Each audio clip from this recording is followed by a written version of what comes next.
Have a great show.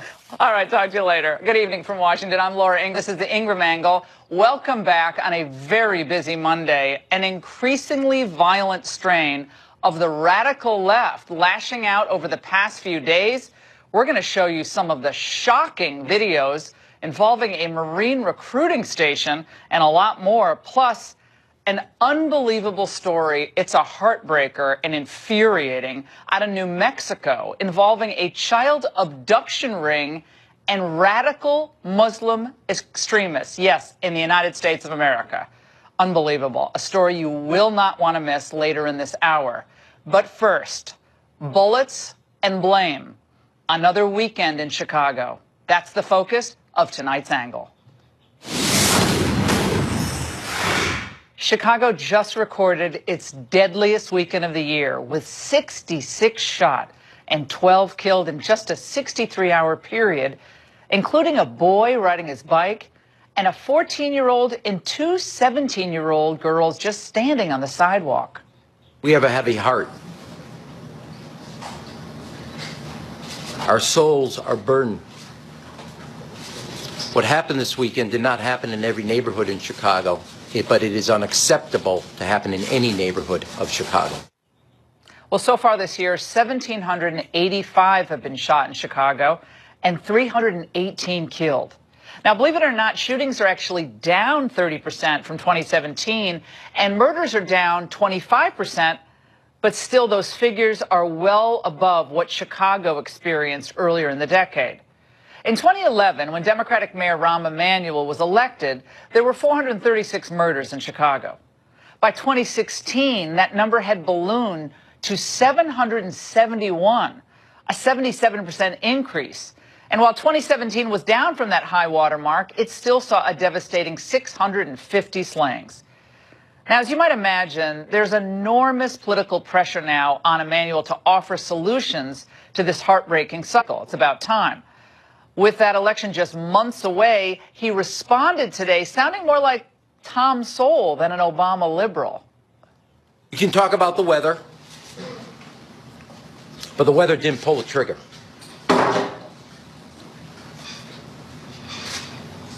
And you can talk about jobs, and they count.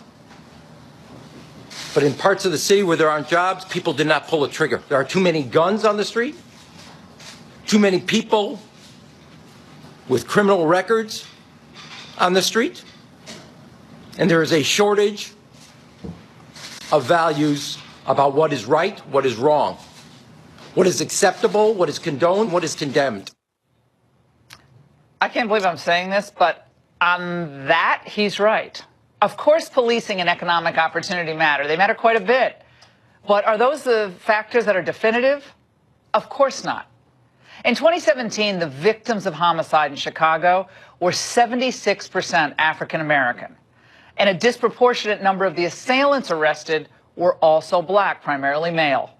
So what's the cause? Well, if you ask a leftist or the intellectuals who dominate our universities, they'll blame crime on institutional racism or maybe poverty. But as economist Tom Sowell wrote just a few years ago after the Ferguson riots, you cannot take any people of any color and exempt them from the requirements of civilization without ruinous consequences to them and to society at large. Murder rates among black males were going down, repeat down, during much of the much lamented 1950s, while it went up after the much celebrated 1960s, reaching levels more than double what they had been before. Most black children were raised in two-parent families prior to the 1960s, but today, the great majority of black children are raised in one-parent families. Now, to put it a little bit more specifically, in 1950, 17% of black children lived in single-parent households. At that point, black labor participation rate exceeded that of whites. But today, 70% of black children live in one-parent households, and that number is pretty much reversed. Now, moms do their best, of course, and they're heroic. But especially in dangerous areas, boys without fathers or male role models often get hooked in with really bad people. Remember this video from Baltimore, a mother urging her child very aggressively during the Freddie Gray riots.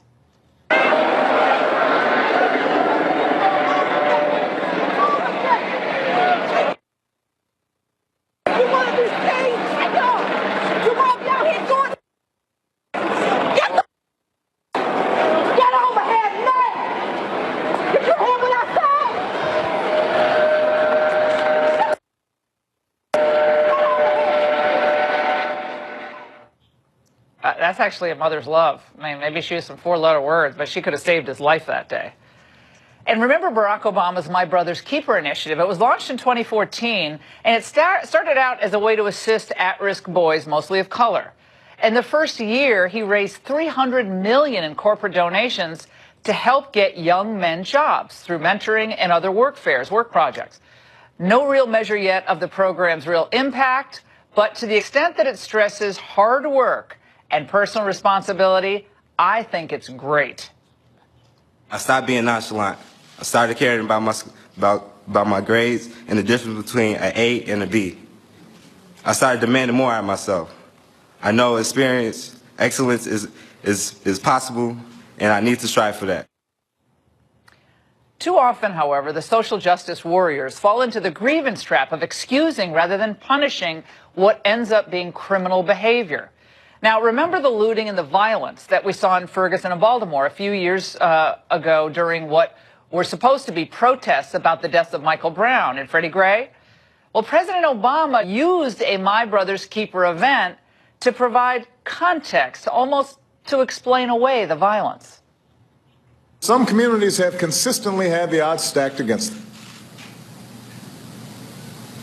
That there's a tragic history in this country that has made it tougher for some. That sense of unfairness and of powerlessness, that's helped fuel some of the protests that we've seen in places like Baltimore and Ferguson. In too many places in this country, black boys and black men,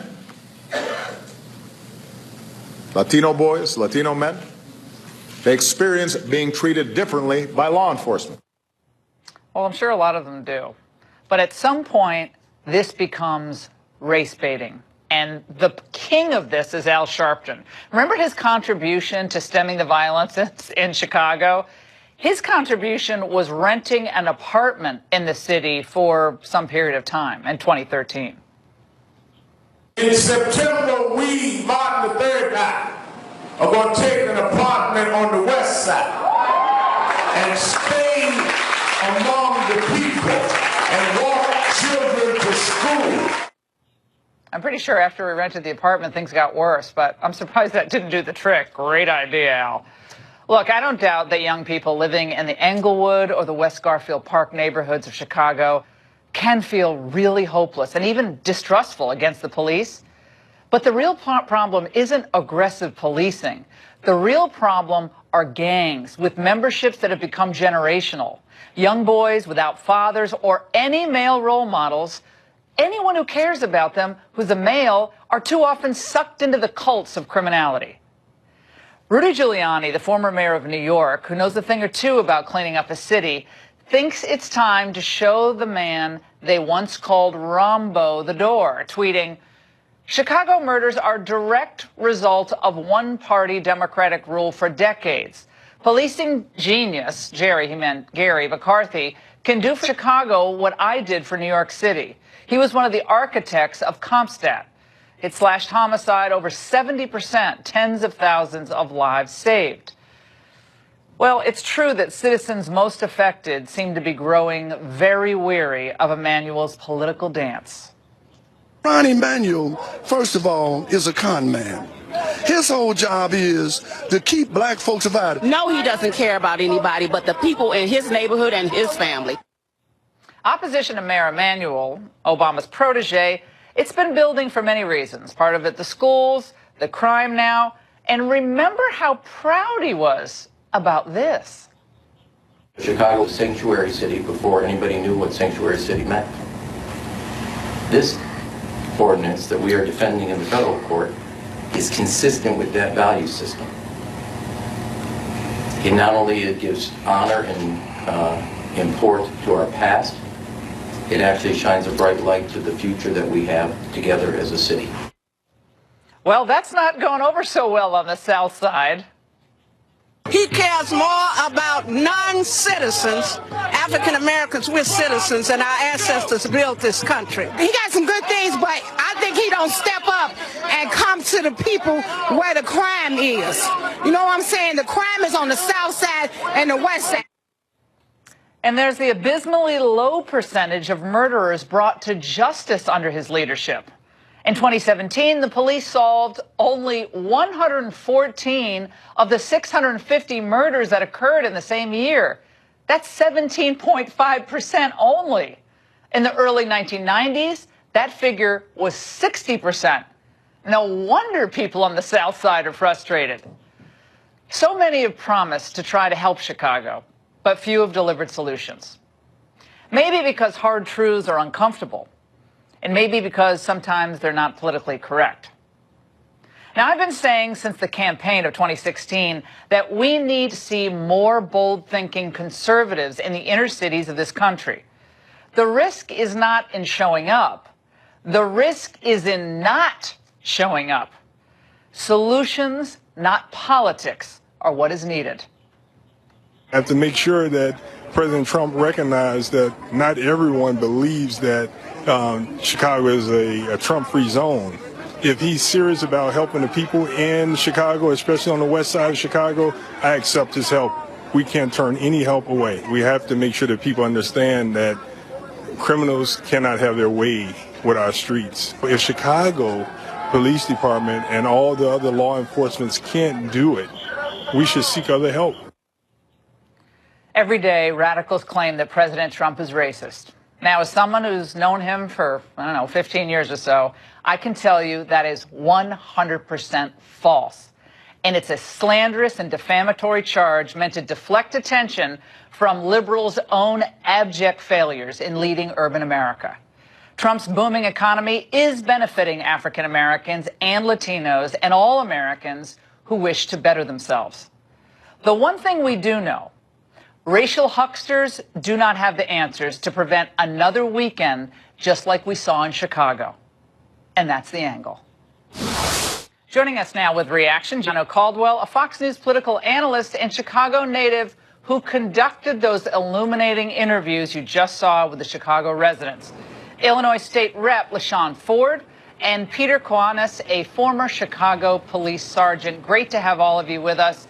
Gianno, I just want to say to you first, I think what you did was so important in talking to the people who live in the most dangerous parts of Chicago. You didn't go up to the fancy neighborhoods. You went to where the people are. So congratulations and thank you for doing that report. It was really important.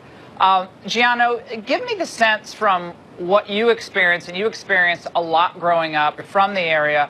Yes. Who are they blaming any one group of people, or are they just looking for solutions at this point? Well, you know, Laura, today I come with a very heavy heart and a special message for every Chicagoan. Rahm Emanuel, as we know, has been in office since 2011. And since 2011, he's failed. He's failed to keep us safe. He's failed to keep our families safe, our friends, and even out-of-town visitors. My family has personally been impacted by the violence in Chicago. During Memorial Day last year, my little brother was in the car with two of his friends when two men walked up and shot the car 25 times. My little brother thankfully lived, but his best friend, bloodied in his arms, died. Now, considering Rahm Emanuel has been mayor since 2011 and murders have gone up, what we've seen is a mass genocide in the streets of Chicago. The only silver lining I see to a solution in terms of ridding this outside of President Trump coming in is the fact that we got an election that's coming up in the city of Chicago in several short months. And with that being the case, every Chicagoan needs to get out and vote Rahm Emanuel out of office. It's certainly true he didn't pull the trigger. I get that. But his policies, his inaction rather, has enabled those that have pulled the trigger. You know that because the murders have gone since he's been mayor. I want to go to Representative Ford at this point and read for you something that was written a few years ago.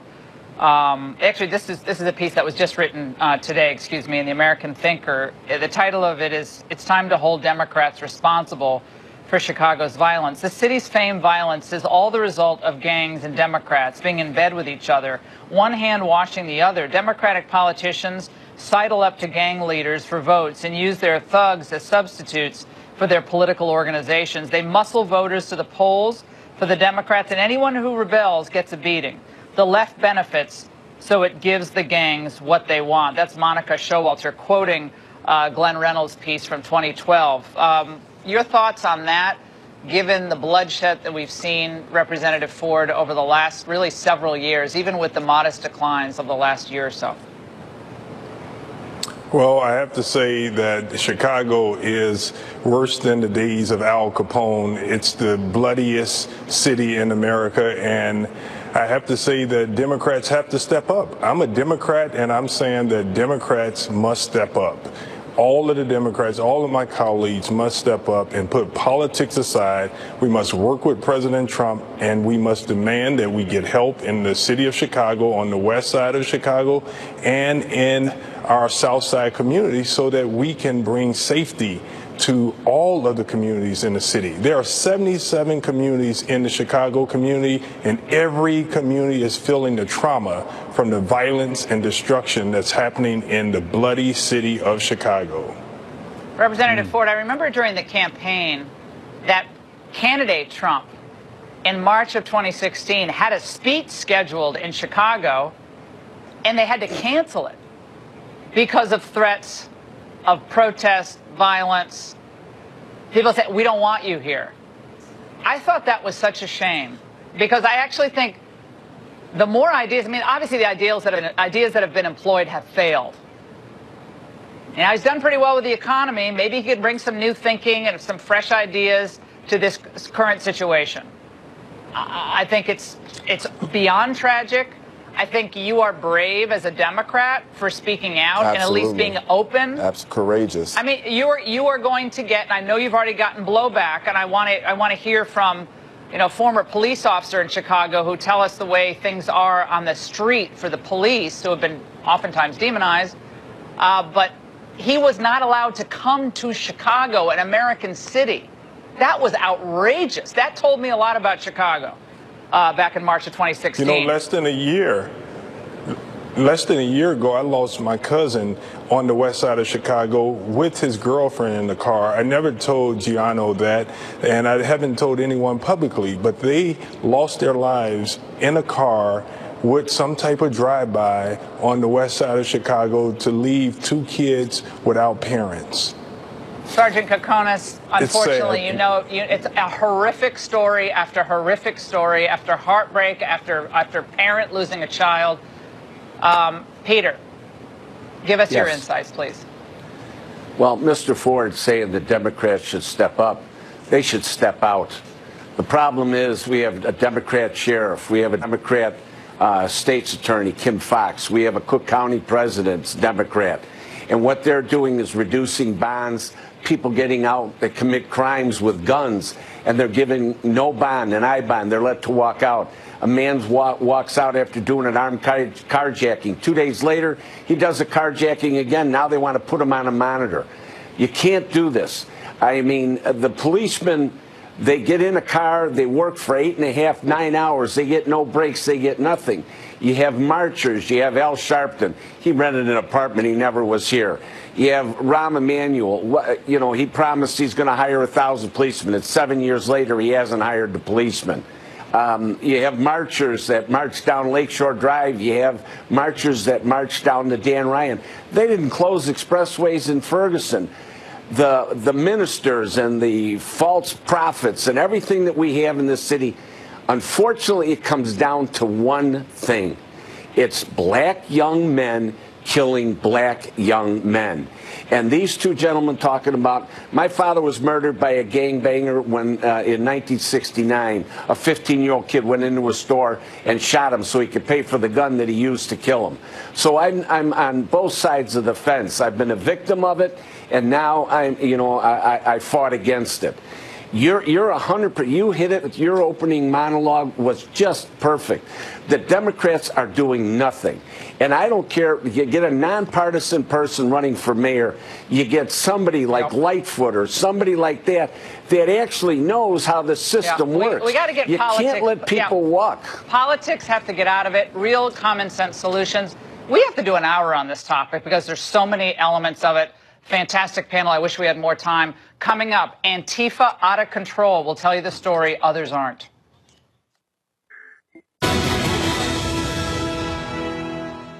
Antifa striking out at new conservative targets. This morning in Philly, a mob from the radical left group went after commentators Charlie Kirk and Candace Owens at a cafe. Watch this. Out.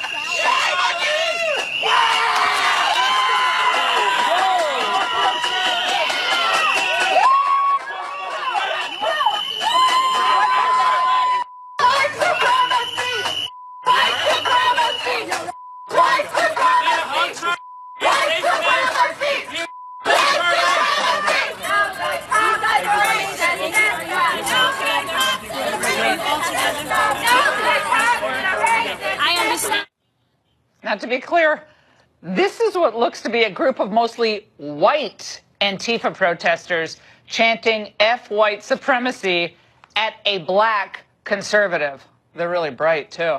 Joining us now with reaction, former Secret Service agent Dan Bongino, along with radio host, former Chuck Schumer aide, Chris Hahn. Okay, guys, we're going to hit this and this other Antifa issue with the Marine recruiting station in just a moment, but you kind of can't. I almost think, Dan, these are paid performers working for the RNC because it's so damaging to the Democrats. They're always targeting conservatives, and for what? Because they're organizing a bunch of young conservative people across the country. Like, what's their beef with Candace Owens? Like, what's their beef with her?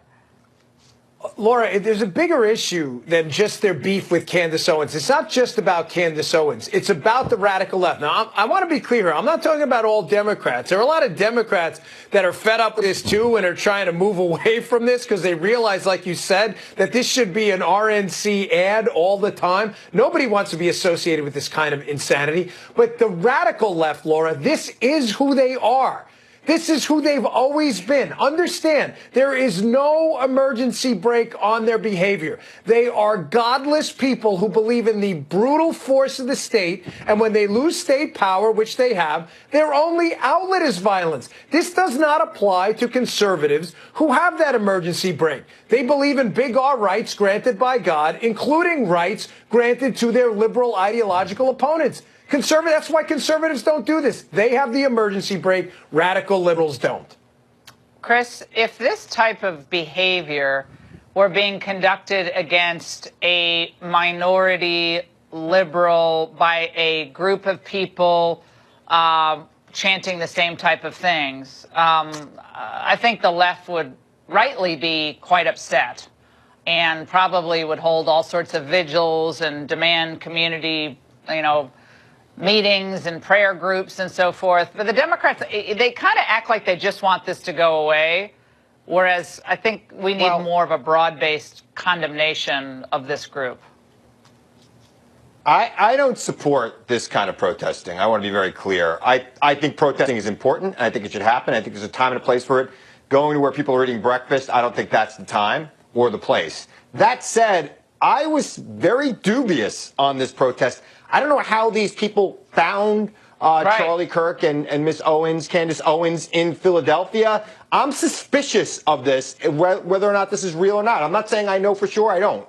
But it's kind of weird to me. They're not exactly, look, Laura, you're a much bigger star. You could go out to breakfast and nobody's protesting you. And so I'm a little, dubious on this whole thing. But this kind of protest shouldn't happen. We also shouldn't have a president who's out there calling the media the enemy of the people. That is a real problem in America. And I think that everything's got to calm down. And we've got to debate like we're doing right here, right now. Dan and I disagree on just about anything. But I love Dan, and I enjoy debating Dan about issues that affect America. And I think that's the kind of discourse we need right now. What I think not yelling and screaming. Yeah, I think what Dan was getting at is important. I think what this Antifa group is trying to do is intimidate people from actually being in public. I don't know how they knew the guys were having breakfast. I have no idea. But it's an attempt to keep people shuttered in their homes. I mean, I thought everybody was supposed to come out of the closet. Now you're supposed to stay in your home, not be able to leave, and not be able to go in public, or they will literally scream the most horrible words in front of your children. Doesn't matter what you're doing, because you're part of the. How is this a fascist to be speaking around the country? I don't understand how that makes you fascist. They don't know their history, Dan. They're doing it now to the Marine recruiting station, which, again, does not surprise me one bit. You saw that event in Berkeley over the weekend. Berkeley, you can always count on them for pro-freedom, right, pro-liberty stuff. well, so we thought. Well, a couple of things here.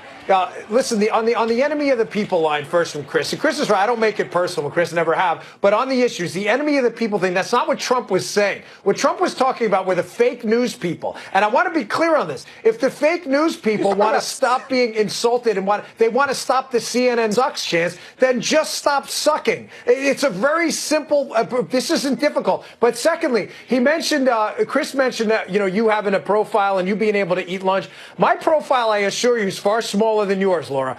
And I've been confronted. I'm not a victim. Let me be clear. I'm not a snowflake. I am not in any way whining about it. All right? Everybody horse blinders on here. I'm just saying I've been confronted in public many times, one time in an airport where the TSA had to ask the dude to leave the line because he recognized me from Fox News and absolutely lost his marbles. Laura, what? At no point in my, I'm not kidding, at no point in my life have I ever, he did. The TSA said, sir, you're going to have to get off the line if you don't calm down. And in JFK in New York, people started clapping because he was given the boot. Now, I'm just saying, I have never in my life as a conservative, and I mean this sincerely, ever thought about approaching someone I ideologically disagreed with and aggressively confronting them in a public space. No. Ever. That is morally and ethically verboten. You just don't do it. And why the liberals think this is okay, I don't get.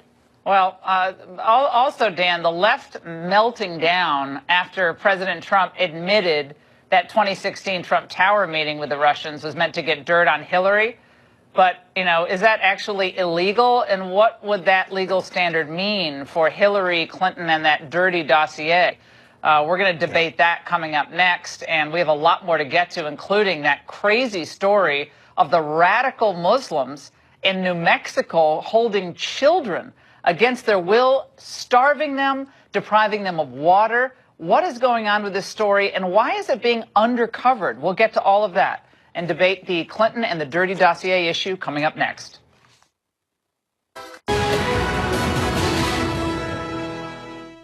Now, you can argue all you want about whether the June 2016 Trump Tower meeting between senior campaign officials and Russian nationals offering dirt on Hillary was appropriate, but was it illegal? Trump critics are losing it after the president acknowledged the true intention of the meeting on Twitter yesterday. And MSNBC's Joe Scarborough thinks he knows exactly what this means. It's illegal to get information, to get anything of worth from a foreign national. It doesn't have to be cash. There doesn't have to be an exchange of cash for something of value. Anything of value, that's called an in-kind contribution. And the law has always looked at that just as seriously as they've looked at, at money exchanging hands. Oh, Joe. Joining me now to discuss this, former Deputy Trump campaign manager Dave Bossie, opinion contributor for The Hill, John Solomon, and attorney Leo Terrell. All right, Bossie, take it away. Joe was definitively putting his legal skills to work, definitively declaring it is illegal to meet with a foreign national who promises Oppo research. Wouldn't that call Hillary's behavior? Well, that's exactly. I was just about to say that's what the Clinton campaign did. If there's any collusion, it's their campaign with the Steele fake Russian dossier and paying Steele through the State Department, through other places, through the FBI. Look, they are the only ones. The Clinton campaign are the only ones that colluded during this campaign. Don Jr. did nothing wrong. There's nothing wrong here. Why did they get the story a little mixed up there in the early days? Like it wasn't about and then it was, they didn't help with a statement. Let me tell you, as a lawyer who did criminal defense work, this is what I tell my clients. Do not talk about your case. Cierra la boca en español. Cierra la boca. Do not talk. Talk about economy, talk about other things. Leave the legal stuff to me. You cannot litigate this in the press because the press hates you. That's right. And you got 17 lawyers on the other side who don't care about what you tweet. So the president's going to do what he's going to do, and he's really smart. But in the legal realm, it's a different ball game. It's a different ball game. And I think he's caused himself a world of pain and just not heartache, but a headache because of talking to the press. John. Well, I'm never going to Talking about encourage them. Yeah, I don't want to never discourage anyone to talk to the press. They should always talk to the press. Now, I may not talk about his case. Yeah, but listen, where was my profession on this very law when the whole Hillary dossier thing was coming out? You didn't see any stories of reporters looking at that law saying it must apply here. Suddenly, someone says it applies to Donald Trump, and everybody goes with the pack over here. No one really goes and talks to lawyers. I've talked to lawyers, prosecutors. There's a great column by Jonathan Turley on the Hill site tonight. There's no chance that that meeting violates the law. He says that. We'll read from it. He said, if the Russians had evidence of criminal conduct by Hillary Clinton, her campaign, or her family foundation, the Trump campaign had every reason to want to know about it. That's precisely what Clinton's campaign spent millions to do, talking to Russians and other foreigners investigating Trump. Indeed, under this interpretation of federal election laws, Clinton and her surrogates would be equally guilty in using a former foreign spy to gather info on Trump from foreign sources, including the Russians. Yeah. Period. Leo Terrell, your reaction to that? Well, I'm glad you're a lawyer, Laura, and you know as well. Donald Trump Jr. better lawyer up because he, along with Jared, sat in that meeting, and I got news for you. That is conspiracy. That is a conspiracy to do what? defraud. Listen, hey. What's the crime? Conspiracy to defraud the election, to defraud the election. Their involvement. What's the statute, let me tell you right now, Donald Trump. Give me the code. What's the statute? I'm going to tell you right now. You can talk to right over your colleague, Judge Napolitano and Leo Terrell. Agreed. Donald Trump Jr. is in trouble. Mark my words on this. And the idea of using the Clinton dossier, Clinton never met with any foreign nationals like Donald Trump Jr. and Jared. What a false distinction. So you're that saying is a false distinction. So, Leo, number one, you can't cite a statute. Okay, I'll give you that. I'll let you off the hook for that. Number two, you're saying if you use intermediaries to gather information from foreign sources, then you obviate from having any responsibility in any conspiracy? Really? Because I think that would just make Fusion GPS, Hillary, and anyone else in the Justice Department who knew about this, who facilitated the production of the dossier. Let me respond to my favorite talk show host. I'm saying to have a conspiracy, you have a meeting of the mind. Jared, Donald Trump Jr., conspiracy, Laura. Remember today's date. There is no meeting of the minds with Hillary Clinton. What's the you have to have an underlying law. First of all, he's not you and I are the only lawyers on this panel, unfortunately. This is where... No, fortunately. Yeah, fortunately. I'm recovering, Leo. I'm recovering. But again, we have a situation where I agree on this point. Don't litigate this stuff in the press, because politically, people say a lot of things politically, and they come close to the truth. They don't.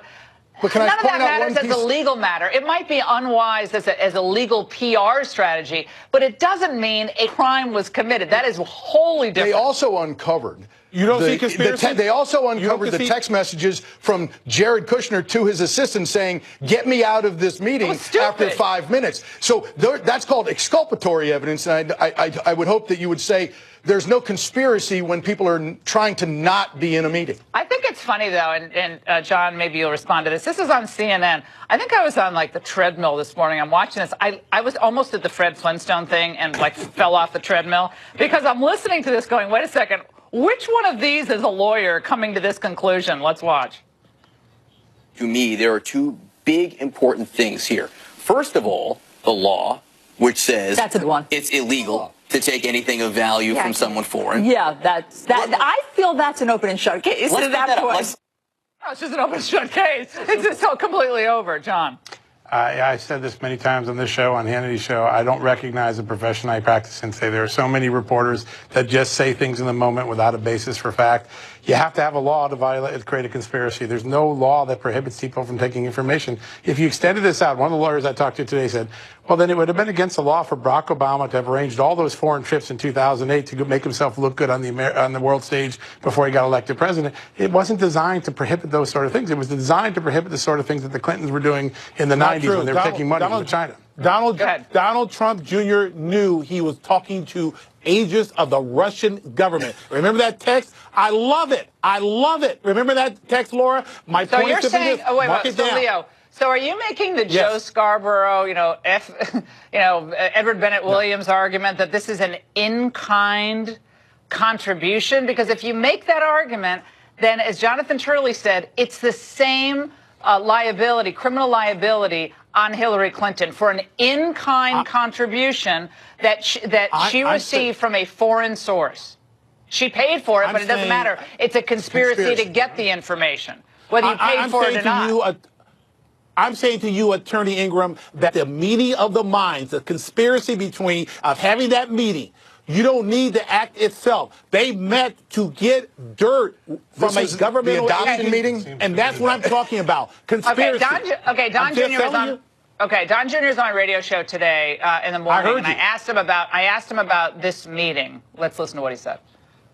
It's sort of the cycles of the media narrative, right? You know, the other stuff isn't sticking, so they're back now. Tomorrow they'll be back on the 25th Amendment. Literally nothing's changed. You know, they don't talk about sort of the genesis of that meeting and that these people were dealing with Fusion GPS before and after the meeting, et cetera, et cetera. Like I said, it was a 20-minute meeting. It ended up being, you know, about essentially nothing that was relevant to any of these things. And, you know, that's all it is, and that's all they've got. And, you know, that is, I guess, the ultimate distraction from what's really going on in this country, which is you have a Republican president, a very conservative president who's getting stuff done.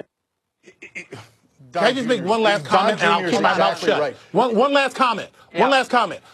Donald Trump Jr. said that meeting was about Russian adoption. His dad threw him under the bus today by saying that's not true. And Donald Trump Jr. has a problem with the Senate Intelligence Committee. Leo, he didn't tell the full disclosure. This stuff is being repeated on TV all day long, and it's wrong. Yeah. Here's what happened. Okay. This woman pledged to give dirt on Hillary. Yes, she did, and that's what the president said. However, she was trying to push for a removal or you know, to rescind the Magnitsky Act. Putin, when the Magnitsky Act was passed, which put all the sanctions on the billionaires, he said, oh, really? We're going to stop all adoptions of Russians into the United States. I have 2 Russian sons. I followed this very closely. That's why she brought up, she said, we'll give you the adoption if you guys get rid of the Magnitsky. So he's right. Of course she talked about the adoption. That was true. They all documented She also met with Fusion GPS, I believe, the day before the meeting and the day after the meeting. So this is part of a conspiracy of what Hillary Clinton's campaign was doing.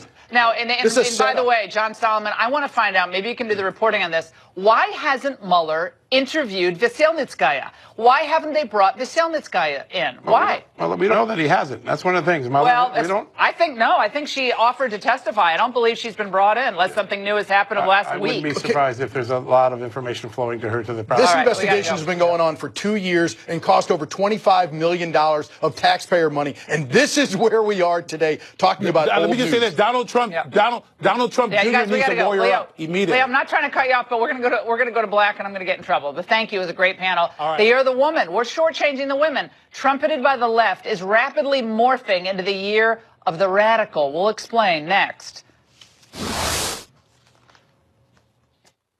At the Year of the Woman, the Democrats did in the election. And then it was 2016 with Hillary was the Year of the Woman.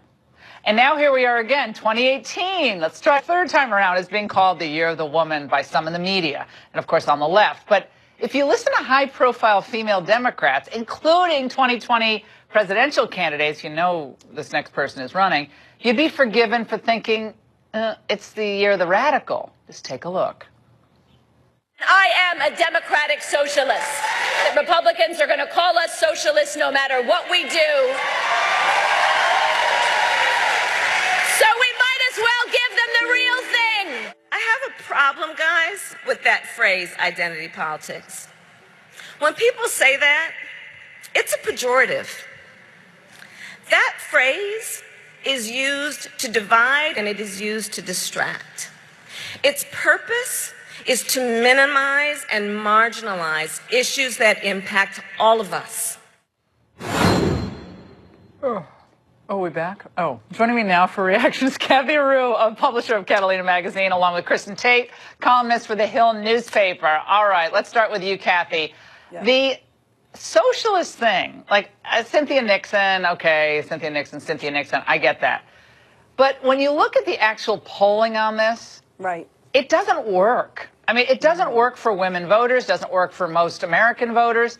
Most people believe in the capitalist system. They don't think everything's fair, but nothing is fair in life. I mean, not everything's fair. Right. So what's going on here with the socialist label and Alexandria Ocasio-Cortez and all that. Exactly. I think the Cortez win has drawn everyone to be so extreme. And this is not the party. This is not our party. It is your party. What are you talking about? This is, Who do you think? Okay, wait a second. That's Kamala Harris. Who's pretty much hugging up to the socialist thing. I mean, all of her policies are socialist. Medicare for all, that's universal health care. Everyone gets free education. What do you call that other than socialism? But this is very extreme. I mean, this is not the heart of the party. Not at all. I wouldn't say that. Many Democrats, many leaders right now are just cringing when they hear this S word. No, the Democrats, my sources, do not be associated with the S word at all. They're hoping that this little fringe movement kind of goes away because it's dividing the party.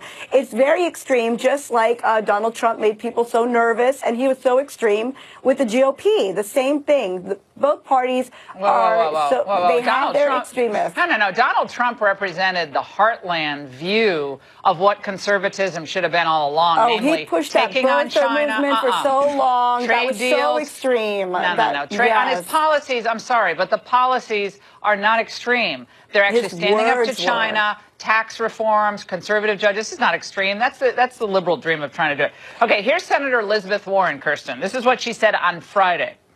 She said, let's just start with the hard truth about the criminal justice system. It's racist. It is. And when I say our system, I mean all the way. I mean front to back. This is just not sentencing reform we're talking about here. We're talking about the front end on what you declare to be illegal and how you enforce it and who gets arrested. So she's now Jesse Jackson or Al Sharpton. Kirsten, is this going to work? Is this what women want today? No, the far left has totally hijacked the Democratic Party. The socialist message will resonate with some naive far left voters, many of whom are economically ignorant. A big part of this issue, Laura, is that colleges today are more interested in teaching kids how to become professional protesters than they are in teaching them anything about economics or finance. And the Democrats in power, they want to keep it that way. They've learned that messages of free stuff and rich people are greedy are, easy, brainless messages to send to the undereducated. It's shameless. But I gotta tell you, the vast majority of Americans are terrified of socialism. They see what's going on in Venezuela and in parts of Europe. Socialism does not work. Kathy, it's clear. Kathy, go ahead. But that's the whole point. The vast majority of Americans, many being Democrats, many being part of the Democratic Party, do not want socialism. So the majority does not agree with this small group. So this is a small group. This is a fringe movement. This is far left. But you don't think, Kathy, they have not hijacked the party at all. The far left wingers have hijacked your party. The Democratic Party of today stands for socialism, open borders, and resisting Donald Trump. That is not